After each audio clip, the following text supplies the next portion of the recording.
नमस्कार बच्चों, इस वीडियो में मैं class 12th UP board physics का जो सिलेबस है उसको यहाँ पर डिस्कस करूँगा कि आपको पढ़ना क्या क्या है। होता क्या है कि कई बार बच्चों को यही नहीं पता होता है कि उनके सिलेबस में क्या चीज़ें हैं और क्या चीज़ें नहीं हैं, जिस वजह से वो बेतहासा चीज़ें पढ़ते रहते हैं और एग्ज़ाम में अच्छे मार्क्स नहीं ला पाते हैं। तो एक अच्छी तैयारी के लिए आपको सबसे पहले अपना सिलेबस देखना चाहिए और क्या चीज़ें आपको पढ़नी है और क्या नहीं पढ़नी है, इसकी पूरी जानकारी आपको होनी चाहिए। तो देख लेते हैं एक बार नवीनतम सिलेबस क्या है। वैसे ये जो बुक है, ये जो सिलेबस है वो पिछले सत्र की है, लेकिन क्योंकि इस बार भी सिलेबस में कोई परिवर्तन नहीं हुआ है तो वही सिलेबस मैं आपको दोबारा से दिखा देता हूँ। तो देखिए यहाँ पर लिखा है आपको 70 अंकों का एक प्रश्न पत्र मिलेगा तथा 30 अंक आपके प्रयोगात्मक होंगे। तो इस तरीके से आपको 70, 30, 100 नंबर का आपका फिजिक्स का पेपर होगा, जिसमें आपको न्यूनतम उत्तीर्णांक यानी कि जिससे आप पास हो जाएंगे वो थ्योरेटिकल में 23 नंबर और प्रयोगात्मक में 10 नंबर, यानी कि टोटल 33 मार्क्स आपको चाहिए। तो यहाँ पर अगर आप देखें तो आपके पास कितनी इकाइयाँ हैं, 2 पार्ट में आपका पूरा सिलेबस बटा हुआ है, खंड का और खंड खा। खंड का में आपकी 5 इकाइयाँ हैं और खंड खा में आपकी 4 इकाइयाँ हैं। तो यहाँ देख लेते हैं एक बार। स्थिर वैद्युत की वैद्युत धारा यानी कि धारा वैद्युत, धारा का चुंबकीय प्रभाव तथा चुंबकत्व, वैद्युत चुंबकीय प्रेरण तथा प्रत्यावर्ती धाराएं और वैद्युत चुंबकीय तरंगें। इस तरीके से ये 5 इकाइयाँ आपको यहाँ पढ़नी है। इसके बाद आपको खंड खा में प्रकाश की द्रव्य तथा द्वैत प्रकृति, परमाणु तथा नाभिक और इलेक्ट्रॉनिक युक्तियाँ, 4 इकाइयाँ ये पढ़नी है। तो इस तरीके से आपको टोटल 9 इकाइयाँ पढ़नी है। सबके अंक का डिस्ट्रीब्यूशन भी दिया गया है। स्थिर वैद्युतिकी में आप 8 नंबर मिलेंगे, धारा वैद्युत में 7 नंबर, चुंबकीय प्रभाव तथा चुंबकत्व 8 नंबर, वैद्युत चुंबकीय प्रेरण तथा प्रत्यावर्ती धाराएं 8 नंबर, वैद्युत चुंबकीय तरंगें 4 नंबर। इसके बाद खंड खा में अगर आप देखें तो सबसे बड़ी इकाई आपकी है प्रकाशिकी, जो है 13 नंबर की। दरअसल इसमें अगर हम चाहते तो उसको 2 पार्ट में भी डिवाइड कर सकते थे, किरण प्रकाश की और तरंग प्रकाश की। इस तरीके से 2 इकाइयाँ आपकी बढ़ जाती हैं। फिर है आपकी द्रव्य तथा द्वैत प्रकृति, ये भी छोटा सा चैप्टर है 6 नंबर का। परमाणु तथा नाभिक, ये भी छोटा सा चैप्टर है आपका 8 नंबर का। इलेक्ट्रॉनिक युक्तियाँ, ये भी 8 नंबर का। तो अगर आप ध्यान से देखें तो ये 3 इकाइयाँ और आपकी एक ये इकाई, ये बहुत ही छोटे चैप्टर्स हैं और इनमें अच्छे मार्क्स लाना बहुत आसान है। तो एक बार हम देख लेते हैं कि आपको कौन कौन से टॉपिक पढ़ने हैं। तो सबसे पहला है आपका स्थिर वैद्युतिकी। तो स्थिर वैद्युतिकी में सबसे पहले आपको यहाँ पर पढ़ना है कि वैद्युत आवेश क्या होता है, आवेश संरक्षण क्या होता है और सबसे इम्पॉर्टेंट कूलाम का नियम क्या है। फिर आप अध्यारोपण का सिद्धांत इसी में पढ़ लेते हैं। और भी टॉपिक हैं जो कि आप जब मैं पढ़ाऊँगा तो उसमें आपको बता दिया जाएगा। फिर यहाँ पर अगर हम देखें तो फिर वैद्युत क्षेत्र का कंसेप्ट आपको समझाया जाएगा और बिंदु आवेश के कारण वैद्युत क्षेत्र क्या होता है वो सूत्र आपको डिराइव कराया जाएगा। फिर इसके बाद वैद्युत बल रेखाओं के गुण बता दिए जाएंगे और द्विध्रुव के कारण वैद्युत क्षेत्र की गणना करना आपको सिखा दिया जाएगा और एक समान वैद्युत क्षेत्र में द्विध्रुव पर कितना बल आघूर्ण लगेगा वो आप गणना यहाँ पर कर लेंगे। फिर इसके बाद आपकी गॉस प्रमेय आ जाएगी और गॉस प्रमेय के अनुप्रयोग, 3 अनुप्रयोग हैं, अनंत लंबाई के तार पर, अनंत विस्तार की चादर पर और गोली कोष पर। तो ये 3 चीज़ें आपको यहाँ पर कंप्लीट करनी होंगी। इसके बाद आपका आ जाएगा वैद्युत विभव और वैद्युत स्थितिज ऊर्जा। तो वैद्युत विभव में आपको बिंदु आवेश के कारण वैद्युत विभव क्या होता है, फिर समविभव पृष्ठ क्या होते हैं, फिर इसके बाद आपका आ जाएगा कि वैद्युत द्विध्रुव के कारण विभव का फॉर्मूला क्या होता है, ये आपको यहाँ पर ड्राइव करना होगा। फिर इसके बाद आप यहाँ पर देखेंगे तो स्थिर वैद्युत ऊर्जा का डेरिवेशन यहाँ पर करना होगा। फिर यहाँ पे ये टॉपिक खत्म हो जाएगा। फिर इसी में आपका आ जाएगा संधारित्र और धारिता या धारिता और संधारित्र। तो उसके पहले आपको यहाँ पर पढ़ना होगा कि आवेश मुक्त क्या होते हैं, आवेश बद्ध क्या होते हैं। फिर इसके बाद आप इसी में वैद्युत ध्रुवण पढ़ेंगे, संधारित्र की धारिता पढ़ेंगे, श्रेणी और समांतर क्रम में संधारित्रों का संयोजन पढ़ेंगे और ऐसा होते हुए फिर समांतर प्लेट संधारित्र की धारिता का सूत्र और संधारित्र में संचित ऊर्जा का सूत्र, ये चीज़ें यहाँ पर आप पढ़ेंगे। फिर अब अगली यूनिट आपकी आ जाती है धारा वैद्युत या वैद्युत धारा, जिसको जिस तरीके से आप पढ़ना चाहें। तो इसमें वैद्युत धारा के बेसिक कंसेप्ट समझाए जाएंगे कि तार में धारा कैसे बहती है। तो आपकी वैद्युत धारा, धात्विक चालक में वैद्युत आवेशों का प्रवाह है, फिर ड्रिफ्ट वेलोसिटी, गतिशीलता तथा इन पर वैद्युत धारा में संबंध, फिर ओम का नियम और ओम के नियम का निगमन। इसके बाद वैद्युत प्रतिरोध क्या होता है, VI अभिलक्षण क्या होते हैं, वैद्युत ऊर्जा तथा शक्ति में संबंध, वैद्युत प्रतिरोधकता तथा चालकता, फिर प्रतिरोध की ताप निर्भरता और उसके बाद सेलों का आंतरिक प्रतिरोध, सेल का विद्युत वाहक बल, इसके बाद सेलों का श्रेणी और समांतर क्रम में संयोजन, फिर किरचॉफ का नियम तथा इसके अनुप्रयोग और इसके साथ ही व्हीटस्टोन ब्रिज। यहाँ पर एक चीज़ यहाँ पर इन लोगों ने छोड़ दी है कि प्रतिरोधों का श्रेणी और समांतर क्रम में संयोजन, शायद इन्होंने किरचॉफ के नियम में ही इसको मान लिया है। तो कोई बात नहीं, जब हम इसको पढ़ेंगे तो हम इसको समझ लेंगे। फिर इसके बाद है आपका इकाई 3, वैद्युत धारा का चुंबकीय प्रभाव तथा चुंबकत्व। अब आपने वैद्युत धारा के कंसेप्ट पढ़ लिया है। अब हमें यहाँ पर ये पढ़ना है कि वैद्युत धारा का चुंबकीय प्रभाव क्या होता है और चुंबकत्व क्या होता है। तो देखिए, इसमें आपको पढ़ना है चुंबकीय क्षेत्र की संकल्पना, ऑर्स्टेड का प्रयोग। बेसिकली चुंबकीय क्षेत्र के बारे में जो शुरुआती विचार थे उसके बारे में यहाँ पर पढ़ना है। फिर बायो-सेवर्ट का नियम पढ़ना है और इसके अनुप्रयोग पढ़ने हैं। फिर एम्पियर का नियम पढ़ना है और इसके अनुप्रयोग पढ़ना है। अनुप्रयोग में भी आपको सीधे तार के कारण, सीधी परिनालिका, ये चीज़ें पढ़नी है। फिर इसके बाद आपको पढ़ना है एक समान वैद्युत तथा चुंबकीय क्षेत्र में गतिमान आवेश पर बल, यानी कि बेसिकली लॉरेंज बल के बारे में यहाँ पर पढ़ना है। फिर एक समान चुंबकीय क्षेत्र में धारावाही चालक पर बल, दो समांतर धारावाही चालकों के बीच बल और बल एम्पियर की परिभाषा।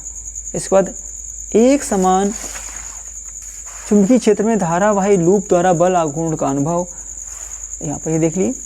फिर चल कुंडली गैल्वेनोमीटर, इसकी सुग्राह्यता के बारे में, अमीटर को वोल्ट मीटर में और वोल्ट मीटर को अमीटर में कैसे बदला जाए इसके बारे में पढ़ा जाएगा। फिर धारा लूप चुंबकीय द्विध्रुव के रूप में। तो ये सारे कंसेप्ट यहाँ पर आपको बताए जाएंगे, आप इसमें देख सकते हैं। फिर इसके बाद जो है आपको यहाँ पर देखना है कि अनुचुंबकीय, प्रतिचुंबकीय और लौह चुंबकीय पदार्थों के बारे में पढ़ना है और इनके उदाहरण और अनुप्रयोग पढ़ लेने। बस इतना पढ़ने के बाद ये टॉपिक आपका कंप्लीट हो जाएगा। बाकी टॉपिक आप इसमें वीडियो को पॉज करके देख भी सकते हैं। आगे अगर हम देखें तो वैद्युत चुंबकीय प्रेरण तथा प्रत्यावर्ती धाराएं, तो ये चैप्टर जो है आप इसको, जैसे इसमें 8 नंबर का है तो 4-4 नंबर में इसको बांट सकते हैं। 4-4 नंबर में कैसे? तो सबसे पहले वैद्युत चुंबकीय प्रेरण, फैराडे के नियम, EMF और लेंज का नियम, स्वप्रेरण और अन्योन प्रेरण, इतना ये जो है आप 4 नंबर के लिए ले सकते हैं। बाकी 4 नंबर में आप यहाँ पर ये ले सकते हैं। वैसे अगर मैं आपको बताऊँ तो 4 नंबर से ज़्यादा ये सवाल प्रत्यावर्ती धारा से पूछे जाते हैं, क्योंकि कभी मोस्टली 5 नंबर पे एक न्यूमेरिकल ये पूछ लिया जाता है प्रत्यावर्ती धारा से। तो प्रत्यावर्ती धारा ज़्यादा इंपॉर्टेंट है। तो आपको यहाँ पर पढ़ना प्रत्यावर्ती धारा क्या होती है, इनकी VRMS और IRMS मान ज्ञात करना, प्रतिघात तथा प्रतिबाधा क्या होती है ये ज्ञात करना। फिर LCR परिपथ, इसी से आपको एक न्यूमेरिकल पूछा जाएगा। फिर AC परिपथों में शक्ति, शक्ति गुणांक, वाटहीन धारा तथा AC जनित तथा ट्रांसफॉर्मर। तो ट्रांसफॉर्मर भी बहुत ही इंपॉर्टेंट टॉपिक है, इससे भी 5 नंबर का सवाल पूछा जा सकता है। तो या तो LCR परिपथ पूछा जाएगा या ट्रांसफॉर्मर पूछा जाएगा, कुछ ना कुछ इससे पूछा जाएगा 5 नंबर पे।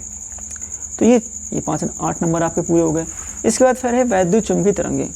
तो वैद्युत चुंबकीय तरंगों के लिए मैक्सवेल ने जो नियम दिए थे उसके आधार पर वैद्युत चुंबकीय तरंगों को समझाया गया। लेकिन इसके शुरुआती विचार में मैक्सवेल ने विस्थापन धारा का कंसेप्ट दिया था। विस्थापन धारा का कंसेप्ट उन्होंने एम्पियर के कंसेप्ट को मॉडिफाई करने के लिए दिया था। जब हम पढ़ेंगे तो हमको समझ में आएगा। फिर वैद्युत चुंबकीय तरंगे तथा इसके अभिलक्षण, केवल गुणात्मक अध्ययन यानी कि डेरिवेशन नहीं करना है। वैद्युत चुंबकीय तरंगों की अनुपस्थित प्रकृति, वैद्युत चुंबकीय स्पेक्ट्रम में रेडियो तरंगे, सूक्ष्म तरंगे, अवरक्त, दृश्य, पराबैंगनी, एक्स किरणें और गामा किरणें, इनके उपयोग के विषय में मौलिक तथ्यों सहित। बेसिक सा टॉपिक है, इसमें बहुत ज़्यादा आपको दिमाग लगाने की जरूरत नहीं है। हाँ, लेकिन इससे न्यूमेरिकल पूछे जाते हैं जो कि बेहद सिंपल होते हैं। एक बार जब मैं पढ़ा दूंगा तो आपके दिमाग में चला जाएगा, घबराने की जरूरत नहीं है। 4 नंबर ये मान लीजिए आपके पक्के हैं। तो ये आपकी यूनिट 1 हो गई है। अब यूनिट 2 यानी कि भाग 2। तो भाग 2 में बता ही चुका हूँ। सबसे बड़ी यूनिट आपकी क्या है, प्रकाशिकी। ये कठिन यूनिट नहीं है बट ये लेंदी है। तो सबसे पहले आपको इसमें पढ़ना है प्रकाश के परावर्तन के नियम, गोली दर्पण, दर्पण का सूत्र, बस। फिर इसके बाद प्रकाश का परावर्तन आ जाएगा और पूर्ण आंतरिक परावर्तन क्या होता है ये कंसेप्ट आपको बताया जाएगा। फिर इसके अनुप्रयोग, इसके बाद प्रकाशिक तंतु क्या होते हैं, तो इनमें से कुछ ना कुछ आपसे पूछा जाता है। फिर गोली पृष्ठों पर अपवर्तन क्या होते हैं, इसके बाद गोली पृष्ठों पर अपवर्तन का यूज करके हमें लेंस पढ़ना है और लेंस के सूत्र का डेरिवेशन करना है। फिर लेंस मेकर सूत्र का डेरिवेशन करना है। फिर लेंस की आवर्धन क्षमता, लेंस की शक्ति और संपर्क में रखे लेंसों का संयोजन, ये पढ़ना है।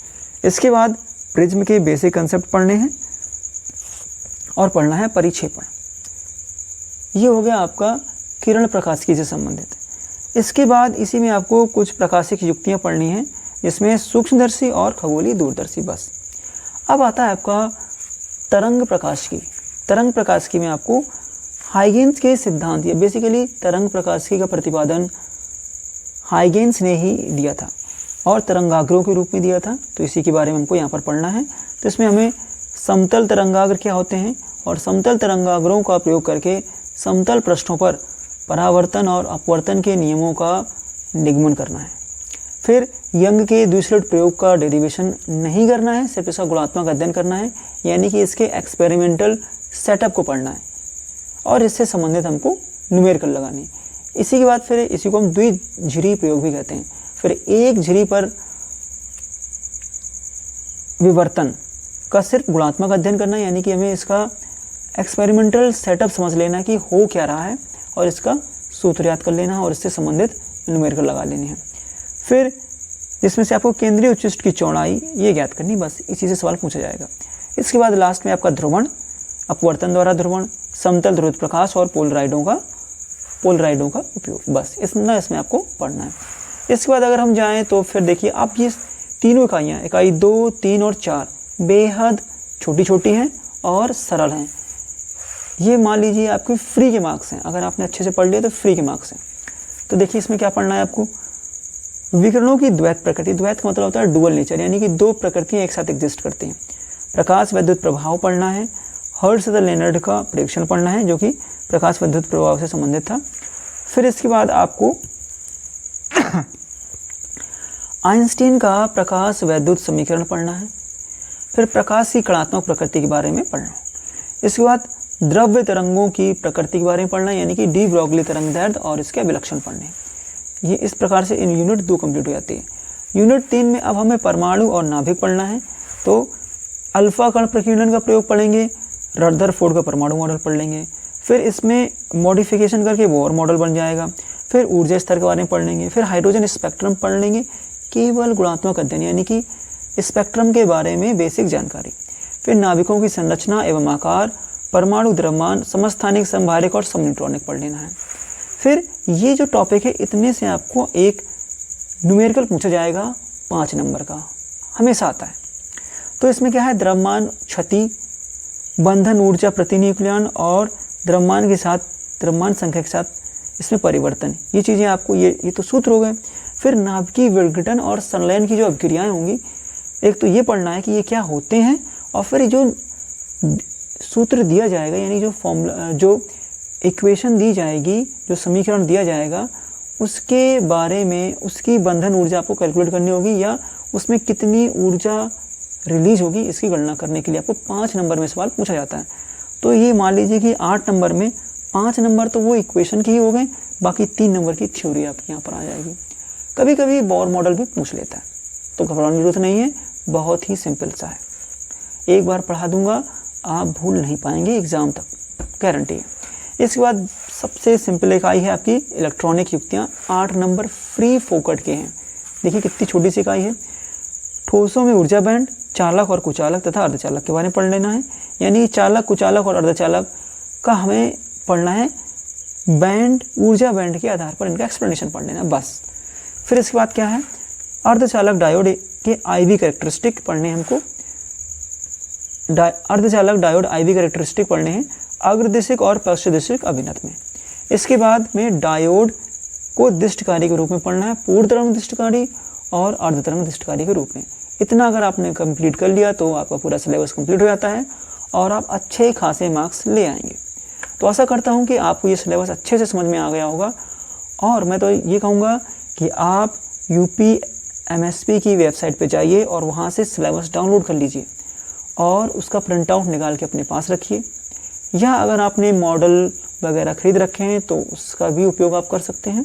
तो कुल मिला के कहने का मतलब ये है कि आपके पास आपकी स्टडी टेबल पर आपका सिलेबस रखा होना चाहिए, ताकि आप सारे टॉपिक्स को पढ़ते जाएं और उनको क्रॉस करते जाएं। अगर आप इतना कर लेते हैं तो आपको अच्छे मार्क्स लाने से कोई नहीं रोक सकता है। और अगर आपने अभी तक अपने फिजिक्स की स्टडी को शुरू नहीं किया या शुरू किया है तब भी आपको कॉन्फिडेंस नहीं आ रहा है, तो घबराने की ज़रूरत नहीं है। जो लेक्चर डेली आएंगे आप उनको देखिए, समझिए, क्वेश्चन पूछिए कमेंट में, इन सब। और इतना अगर आप कर लेते हैं तो आप अच्छे मार्क्स हासिल कर लेंगे। तो आशा करता हूँ कि ये वीडियो आपके लिए आप अच्छे मार्क्स हासिल कर लेंगे। तो आशा करता हूँ कि ये वीडियो आपके लिए फ़ायदेमंद होगा।